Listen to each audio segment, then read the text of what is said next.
Hello everyone, it's 28th November. Let's quickly look at the headlines in the Indian Express newspaper. The first page we have, after 14th month turmoil, Sensex breaches 86,000 mark for the first time. Again, very important for economic perspective. Then we have SC for autonomous online regulator. Government says amending rules on digital obscenity. Again, very important for science and tech perspective. Moving forward, we have pollution crisis in Delhi NCR. Matter comes up for the hearing. Every Diwali disappears after the winter, says CGI. Again, there's a image also. Kartavya Path in Delhi, which was for the 14th consecutive day, Thursday, recorded AQI very poor category. Again, very important for environment perspective. Then we have this whole page dedicated to this one news. Navigating economic success with these schools in India. Again, very important for education perspective.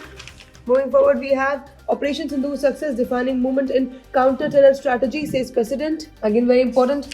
Moving forward, we have the editorial page. The editorial page is always important for the examination perspective. The first editorial says, without great powers on board, G20 is adrift. Again, very important for international relations perspective. Moving forward, we have Cyclone Ditwa headed towards Tamil Nadu, coastal Andhra Pradesh and Puducherry. Again, very important for environment perspective. Then we have Assam's anti-polygamy bill has provision for of 10 years jail term. Again, very important for quality and governance perspective. Then we have won't consider parts of Great Nicobar report not put on record, says NGT. Again, very important for environment perspective. Moving forward, we have the explained page where we have GM crops to genome editing, India's journey. Again, very important. Then we have what is the Neel massacre on which Assam government has tabled inquiry report. Again, very important for history perspective.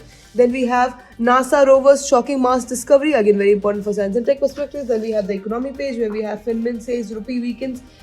Weakness in line with EM trends, inflation outlook encouraging. Again, very important for economic perspective. Moving forward, we have the world page where we have Afghan man open fires in DC, kills 2 US guards. Then we have Hong Kong fire toll rises, 283 police arrest 3 construction firms officials. And then we have Mexico probes Miss Universe head for arms trafficking. All these news are very important for international relations perspective. And that is it for today. I will see you in another video. Until then, bye bye. Take care.